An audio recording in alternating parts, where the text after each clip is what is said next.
साथियों, आप सबको मेरा झारखंडी जोहार। आप सब जानते हैं कि लगातार 2 सालों से हम लोग झारखंड के भीतर स्थानीय नीति, नियोजन नीति, झारखंड की नौकरी में झारखंड के लोगों को प्राथमिकता और तमाम सवालों पर आंदोलन कर रहे हैं। और लगातार आंदोलन के दौरान हम लोगों पर कई FIR दर्ज किए गए, लगातार आंदोलन को रोकने की कोशिश की गई। पुलिस व्यवस्था ने अपनी पूरी ताकत लगा दी और कहीं ना कहीं सरकारी महकमे ने एक षड्यंत्र भी किया कि कैसे इस आंदोलन को रोका जाए। लेकिन उसी सरकार से, उसी प्रशासनिक व्यवस्था से, उसी पुलिस व्यवस्था से मैं एक सवाल करना चाहता हूं कि इन सवालों के इतर एक बहुत बड़ी चिंता की जो लकीरें झारखंड के लोगों के माथे पर खींच गई है, वो सबसे बड़ी बात यह है कि आखिर झारखंड में लॉ एंड ऑर्डर की स्थिति इतनी खराब कैसे हो गई। आखिर झारखंड में कानून की व्यवस्था इतनी खराब कैसे हो गई। पुलिस कहती है कि हम कानून का राज लाएंगे, सरकार कहती है कि हम कानून का राज लाएंगे, और हम लोग किताबों में भी पढ़ते हैं कि विधि का शासन होता है, रूल ऑफ लॉ होता है, कानून जो है सबसे बड़ा सर्वोपरि है, उसके ऊपर कुछ नहीं होता है। लेकिन मैं ये पूछना चाहता हूं कि झारखंड के भीतर इतने अवैध हथियार कहां से आ रहे हैं और क्यों लगातार गोलीबारी की घटनाएं बढ़ रही हैं। आपको याद होगा कि कुछ माह पहले की बात है, रांची के दलादली रिंग रोड इलाके में सुभाष मुंडा जो वाम दल के एक नेता थे, उनकी गोली मारकर सरेआम दिन दहाड़े हत्या कर दी गई थी। आपको याद होगा ओरमांझी में एक बड़ी घटना घटी थी जिसमें एक भाजपा के कार्यकर्ता की गोली मारकर हत्या कर दी गई थी। आपको याद होगा राजेंद्र साहू की हत्या कर दी गई लातेहार में। आपको याद होगा बड़का गांव के NTPC के एक कर्मचारी की गोली मारकर हत्या कर दी गई। आपको ये याद होगा कि अभी कुछ दिनों पहले की बात है, 2 दिनों पहले की बात, जब मैं ये वीडियो बना रहा हूं कि कांग्रेस के नेता डॉक्टर प्रकाश जो बरकट्ठा के रहने वाले हैं हजारीबाग जिले के, उन पर गोलीबारी कर दी गई।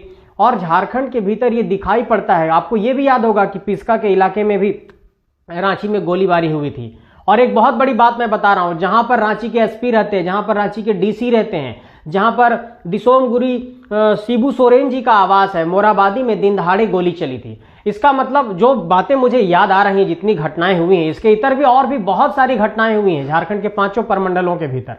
और लगातार दिन दहाड़े गोलीबारी की घटनाएं हुई हैं और लगातार लोगों को कहीं ना कहीं आपको ये दिखाई पड़ेगा कि सरेआम गोली मारकर उनकी हत्या कर दी जा रही है।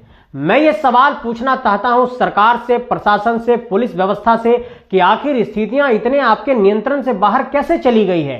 क्यों दिन दहाड़े गोलीबारी की घटनाएं हो रही हैं, कहां से इतने हथियार आ रहे हैं, और अगर किसी के पास लाइसेंसी हथियार भी है तो इस तरह की स्थिति क्यों उत्पन्न हो रही है कि लोग दिन दहाड़े हत्या कर दे रहे हैं। एक बहुत बड़ा जो चिंता की बात है, हम लोगों ने अध्ययन किया कि इतनी घटनाएं क्यों बढ़ रही हैं। पहली बात तो यह है कि इस राज्य में जो जमीन के माफिया हैं, भू माफिया हैं, वो बहुत ही बुरे तरीके से सरकार पर हावी हो चुके हैं।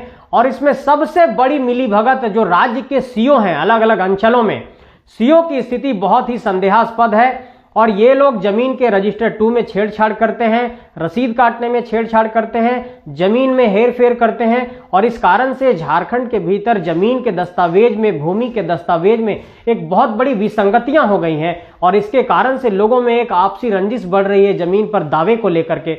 और जमीन माफिया जो है कहीं ना कहीं सरकारी पदाधिकारियों से मिलकर के, रजिस्ट्रार से मिलकर के हेर फेर कर रहे हैं और इसमें एक बहुत बड़े स्तर पर दुश्मनी पैदा हो रहा है और इसके कारण से गोलीबारी की घटनाएं बढ़ रही हैं। मैं ये कहना चाहता हूं कि अगर भूमि दस्तावेजों में छेड़छाड़ हो रहा है, जमीन की लूटपाट हो रही है, CNT कानून होने के बावजूद भी, SPT कानून होने के बावजूद भी अगर आदिवासियों और मूलवासियों की जमीनें लूटी जा रही है, तो ये सरकार के लिए चिंता की बात है कि आखिर ऐसा क्यों हो रहा है।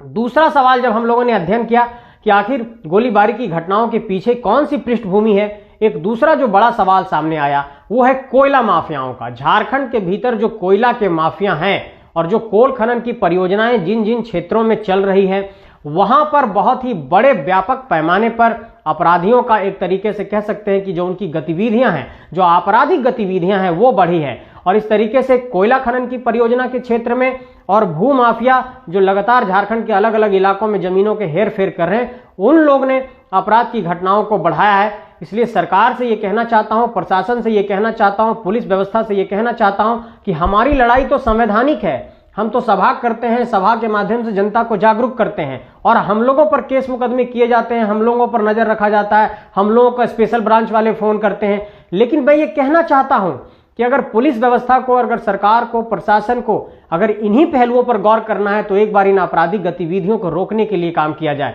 क्योंकि मुझे याद है कि जब 29 दिसंबर 2019 को माननीय मुख्यमंत्री हेमंत सोरेन जी ने झारखंड के एक युवा मुख्यमंत्री के तौर पर शपथ लिया था, तो तमाम झारखंड वासियों ने एक सपना देखा था कि दिसोम गुरु के बेटे हैं, ये झारखंडियों की सरकार है, 1932 खतियान के नाम पर आई है, स्थानीय नीति भी मिलेगी, नियोजन नीति भी मिलेगी और यहाँ के लोगों को हक अधिकार मिलेगा, यहाँ के लोगों को नौकरियों में प्राथमिकता मिलेगी। बहुत सारे सपने थे, लेकिन इन सारे सपनों की तो तिलांजलि दे ही दी गई। और उसके बावजूद भी अगर झारखंड के लोग एक बेहतर शासन व्यवस्था चाहते हैं, एक बेहतर भयमुक्त वातावरण चाहते हैं, जहां पर कानून व्यवस्था के प्रति एक विश्वास हो, तो ये दिखाई पड़ता है कि दिन दहाड़े राज्य के भीतर गोलियां चल रही हैं। ऐसे में ये चिंता की लकीरें आखिर हम लोगों के माथे पर क्यों नहीं खींचेगी, और इसलिए हम लोग बहुत चिंतित हैं। हम लोगों ने कई अपने नज़दीकी लोगों को खोया है इन गोलीबारी की घटनाओं में।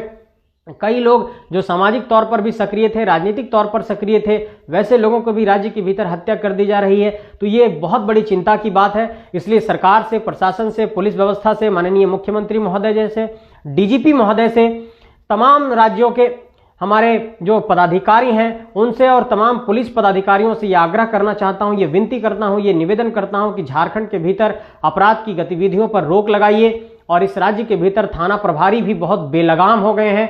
कोई एक साधारण आदमी जब आपराधिक घटनाओं के बाद एक एफआईआर दर्ज कराने जाता है तो उनका एफआईआर दर्ज नहीं होता है, उनको दौड़ाया जाता है। और कहीं ना कहीं पुलिस, ये दिखाई पड़ता है कि पुलिस और शासन के लोग ही आपराधिक घटनाओं में लिप्त हैं। और यही कारण है कि चाहे छवि रंजन जैसे आईएएस हो, चाहे पूजा सिंघल जैसे आईएएस हो, इन लोगों की बड़ी संलिप्तता इन भ्रष्टाचार के खेल में आई। छवि रंजन तो बाकायदा जमीन के घोटाले में फंसे, तो ये दिखाई पड़ता है। चाहे वो जमीन की जो रजिस्ट्री करने वाले हमारे सब रजिस्ट्रार और रजिस्ट्रार हैं, उन लोगों की भी एक बड़ी भूमिका है। और एक बहुत बड़ी बात मैं डंके की चोट पर कहना चाहता हूं कि पुलिस के लोग कहीं ना कहीं तस्करी करा रहे हैं। जो रास्ते में हाईवेज हैं उस पर कहीं ना कहीं आपराधिक गतिविधियां जो हो रही है उसमें पुलिस की बड़ी भूमिका है। और हम लोग सीधे तौर पर बेबाकी से इस बात को ये कहना चाहते हैं कि कहीं ना कहीं शासन प्रशासन के लोग बहुत निरंकुश हो गए हैं, उन लोगों पर किसी का अंकुश नहीं है। और जिस तरीके से झारखंड में ट्रांसफर पोस्टिंग का खेल हुआ है, जिस तरीके से अपराधी गतिविधियां बढ़ी है और जिस तरीके से पदाधिकारी ये कहते हैं कि हम तो अपना ट्रांसफर पोस्टिंग बहुत बड़े मोटे रकम के साथ करा करके आए हैं, तो वो जनता की बात भी नहीं सुनते हैं। और कहीं ना कहीं एक बहुत बड़ा शासन तंत्र सिर्फ पैसे की वसूली में व्यस्त है। और हम लोग इस बात को इतनी बेबाकी से, इतने सच्चाई के साथ इसलिए कह पा रहे हैं क्योंकि हम लोग लगातार झारखंड को बचाने के लिए लड़ रहे हैं। ये अपनी माटी को बचाने की लड़ाई है। इसलिए सरकार से ये कहना चाहता हूं कि इतनी खराब व्यवस्था मत दीजिए कि यहां पर परीक्षा भी होती है तो पहले प्रश्न पत्र लीक हो जाता है। यहां पर क्वेश्चन बुकलेट में आप देखते हैं कि उसका सील तोड़ दिया जाता है।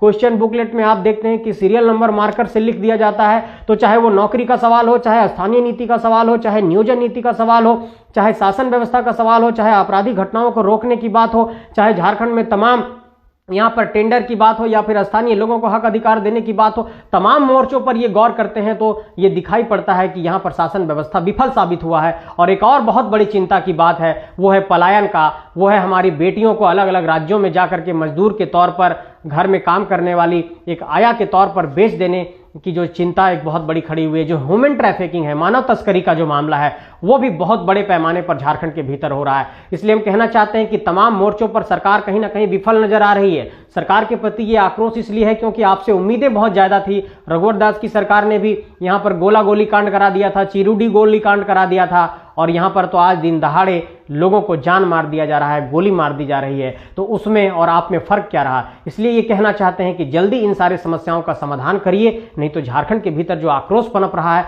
वो एक बहुत बड़े बदलाव को लेकर के आएगा। और यहाँ के नौजवान बहुत चिंतित हैं, बहुत परेशान हैं। इन नौजवानों के सपनों का कत्ल मत करिए, झारखंड को एक बेहतर शासन व्यवस्था दीजिए, यही आपसे अनुरोध है माननीय मुख्यमंत्री जी। तमाम झारखंड वासियों को जोहार। हम लोग इस लड़ाई को लड़ते रहेंगे और अपनी आवाज को बेबाकी से के साथ उठाते रहेंगे। आप सबों का साथ और आशीर्वाद और प्यार यूं ही मिलता रहे। आप सबको बहुत बहुत आभार, शुक्रिया।